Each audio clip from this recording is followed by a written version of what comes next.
ரசம் வைக்கணும்னா இந்த மாதிரி நீங்கள் ரசம் வச்சு பாருங்கள். வீட்டில் இருக்கவங்க எல்லோரும் நல்லா விரும்பி சாப்பிடுவாங்க. வாங்க எப்படி செய்து பார்க்கலாம். கரைச்சி வச்சுருக்கேன். இப்போ வந்து ஒரு சின்ன தக்காளி சைஸில் வந்து பழுத்த தக்காளி இதை நம்ம இப்படி வந்து கரைச்சி வச்சுக்கலாம்.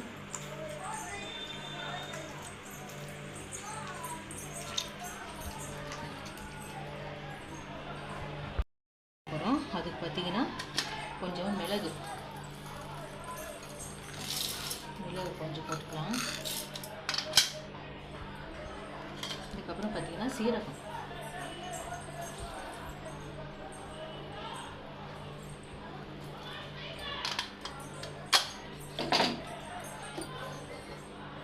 பூண்டு ஒரு கைப்பிடி அளவுக்கு பூண்டு போட்டிருக்கேன். இஞ்சி ஒரு சின்ன சைஸ் இஞ்சி. அதுக்கப்புறம் பார்த்திங்கன்னா கருவேப்பிலை காம்பு இதையே நம்ம வந்து கிள்ளி போட்டுக்கலாம். இந்த ஒன்றும் பாதிமாக அரைச்சிக்கலாம்.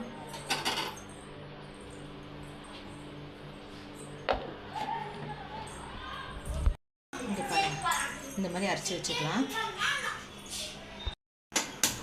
ஸ்டவ் ஒரு பாத்திரம் வச்சுக்கலாம்.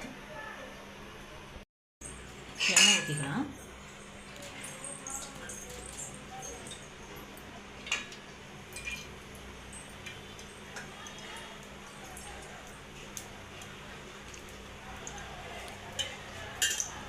எண்ணெய் காஞ்சதுமே கொஞ்சம் கடுகு போடலாம். நம்ம கடுகு போடலாம்.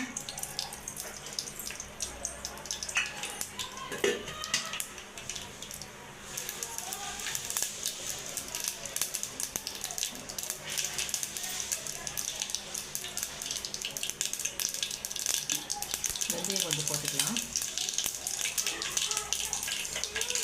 ஒரு காஞ்சி மிளகாய் இது கிள்ளி போட்டுக்கலாம்.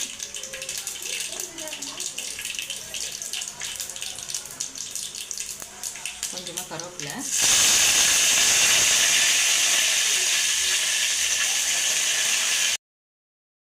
சேர்த்து மசாலா போட்டுக்கலாம்.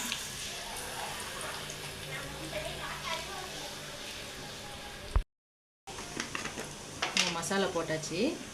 இப்போ வந்து கொஞ்சம் மஞ்சத்தூள் கொஞ்சம் தாராளமாக போடலாம். அதை கொஞ்சம் வதக்கிக்கலாம்.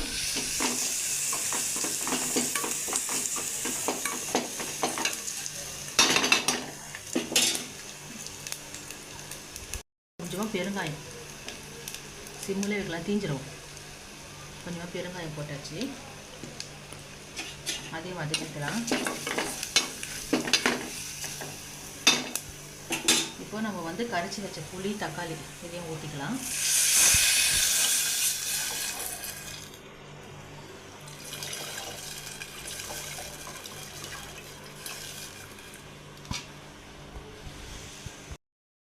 உப்பு போட்டுக்கலாம். கொஞ்சம் தண்ணி ஊற்றிக்கலாம்.